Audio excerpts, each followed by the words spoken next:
Hello दोस्तों, मैं सुशील एक बार फिर आपका स्वागत करता हूं आपके अपने YouTube channel the rapid classes में।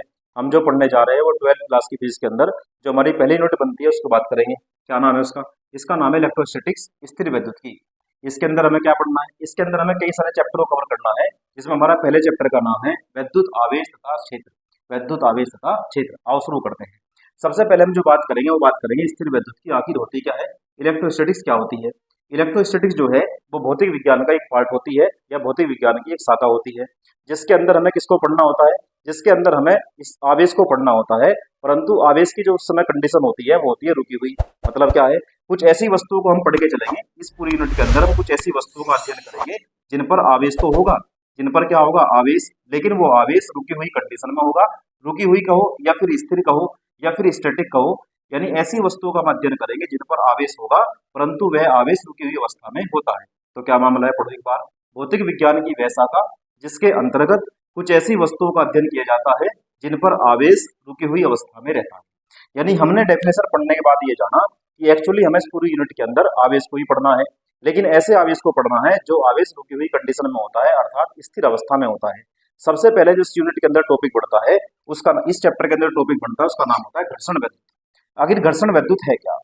घर्षण वैद्युत का मतलब होता है कि जो हमारा आवेश था, ये आवेश नाम का शब्द स्टार्टिंग में सबसे पहले कैसे आया, यानी इसकी संकल्पना क्या है, या फिर मैं कहूँ आवेश की अभिधारणा क्या है, आवेश के बारे में मान्यता क्या है, क्या समझते हैं लोग। देखो मामला क्या है।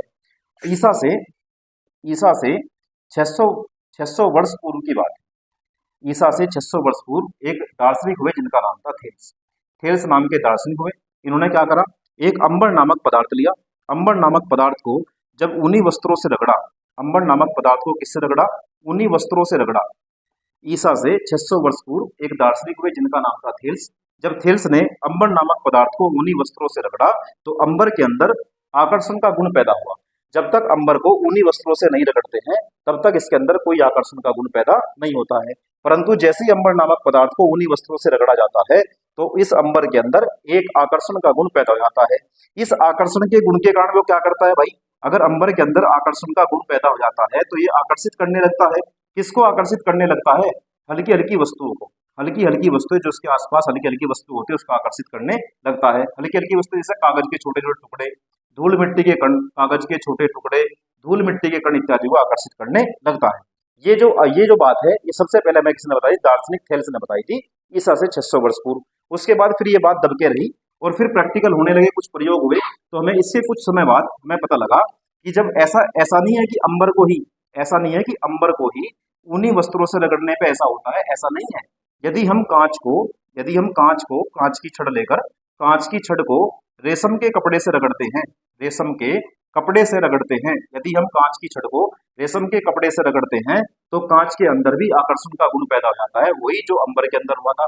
यानी कांच भी हल्की हल्की वस्तु को अपनी ओर खींचने लगता है। और प्रयोग में हमने देखा कि जब इबोनाइट की छड़ को इबोनाइट की छड़ को इबोनाइट की छड़ को बिल्ली जब इबोनाइट की छड़ को बिल्ली की खाल से रगड़ा जाता है या आबनूस को बिल्ली की खाल से रगड़ा जाता है तो तब आबनूस या इबोनाइट के अंदर भी इसी प्रकार का आकर्षण का गुण पैदा होता है।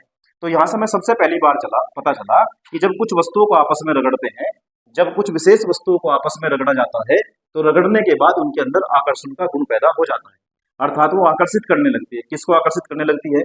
जिससे वे हल्की हल्की वस्तुओं को, जैसे धूल मिट्टी के कण, कागज के छोटे छोटे टुकड़े इत्यादि को अपनी ओर आकर्षित करने लगती है, जिससे कहा जाता है कि वस्तु क्या हो गई? विद्युत में हो गई है और उस पर आवेश आ गया। यानी कहने का मतलब है कि जब जब कुछ वस्तु को आपस में रगड़ते हैं, जैसे कांच को किससे रगड़ते हैं भाई? जब कांच को रेशम के कपड़े से रगड़ते हैं तो कांच के अंदर जो आकर्षण का गुण पैदा होता है उस आकर्षण के गुण का नाम ही आवेश होता है। जो आकर्षण का गुण पैदा हुआ दूसरी वस्तु को अपनी ओर खींचने का, उस आकर्षण के गुण को ही हम क्या कहते हैं? आवेश। और क्योंकि यह आवेश रगड़ने से आया है और रगड़ने का संबंध किससे होता है? घर्षण से, इसलिए हम इस घटना को कहते हैं घर्षण विद्युत। यानी सबसे पहली मान्यता ये है आवेश के बारे में कि जब कुछ वस्तुओं को आपस में रगड़ते हैं, सब वस्तुओं को नहीं, कुछ विशेष वस्तुओं को जब आपस में रगड़ते हैं तो रगड़ने से उनके अंदर आवेश पैदा होता है, और क्योंकि आवेश रगड़ने से पैदा होता है इसलिए हम इस घटना को घर्षण विद्युत कहते हैं। एक बार इतना नोट करेंगे फिर हम आगे चलते हैं। इसका स्क्रीनशॉट लेंगे।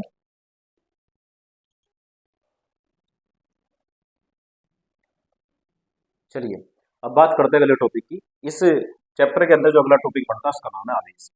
आवेश क्या होता है भाई? आवेश जो हमारे पास द्रव्य होता है, किसी द्रव्य का गुण होता है।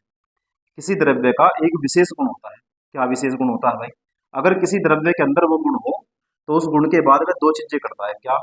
वैद्युत क्षेत्र और चुंबकीय क्षेत्र को पैदा करता है। यानी यदि यदि किसी द्रव्य के पास कोई ऐसा गुण है जिसके कारण वो वैद्युत क्षेत्र और चुंबकीय क्षेत्र को उत्पन्न कर सके, वैद्युत क्षेत्र तथा चुंबकीय क्षेत्र को क्या कर सके? उत्पन्न कर सके।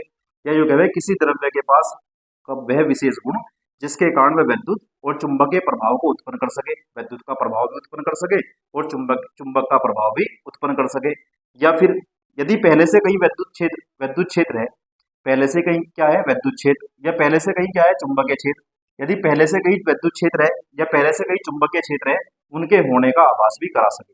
यानी किसी द्रव्य का वह गुण जिसके कारण वह वैद्युत और चुंबकीय प्रभाव को उत्पन्न करता है और साथ ही साथ उनके होने का आभास भी कराता है। एक बार पढ़ते हैं परिभाषा क्या है।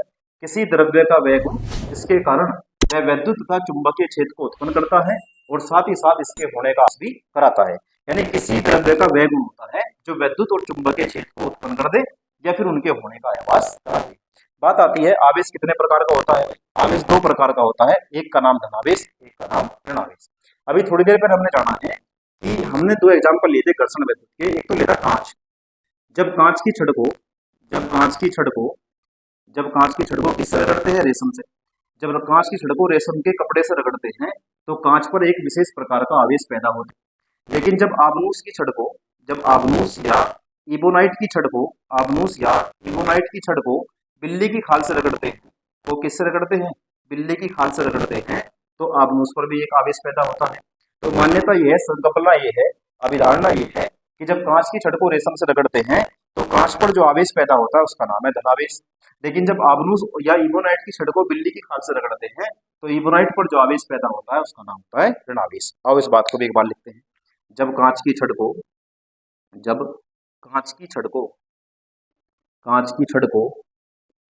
रेशम के कपड़े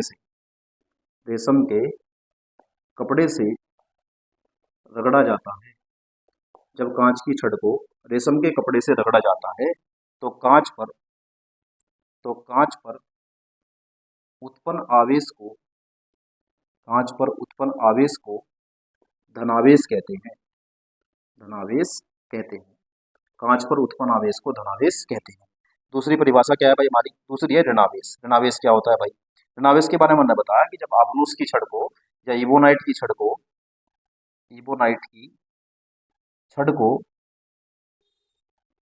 बिल्ली की खाल से रगड़ा जाता है,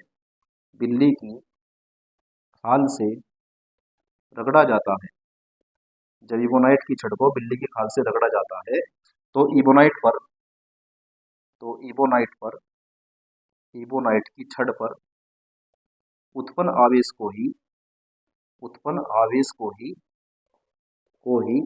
ऋणावेश कहते हैं। ऐसा शुरू में मान लिया गया कि भाई जो कांच पे पैदा हुआ वो धनावेश है और जो इबोनाइट पे पैदा हुआ वो ऋणावेश है। अभी तक हमने जाना कि आवेश क्या होता है। आवेश होता है किसी द्रव्य का गुण जिससे कारण वो विद्युत और चुंबकीय प्रभाव को उत्पन्न कर सके या उनके होने का आभास करा सके।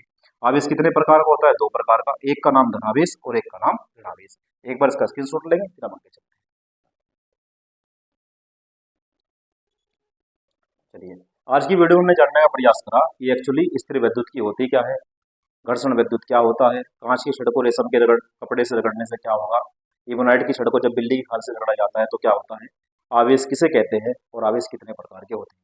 यहाँ से अगली वीडियो में हम बात करेंगे घर्षण विद्युत के कारण की, यानी कांच की छड़ को रेशम के कपड़े से रगड़ने के बाद ऐसा क्या हुआ जिसकी वजह से उसके ऊपर धनावेश आया, और इबोनाइट की छड़ को बिल्ली की खाल से रगड़ने के बाद ऐसा क्या हुआ कि उसके ऊपर ऋणावेश आया। यानी धनावेश कैसे उत्पन्न होता है, ऋणावेश कैसे उत्पन्न होता है रगड़ने से, घर्षण विद्युत का एक्चुअली कारण क्या है, इस बारे में बात करेंगे। आज की वीडियो में इतना ही काफी है। मिलते हैं नेक्स्ट वीडियो में, तब तक के लिए थैंक्स फॉर वॉचिंग।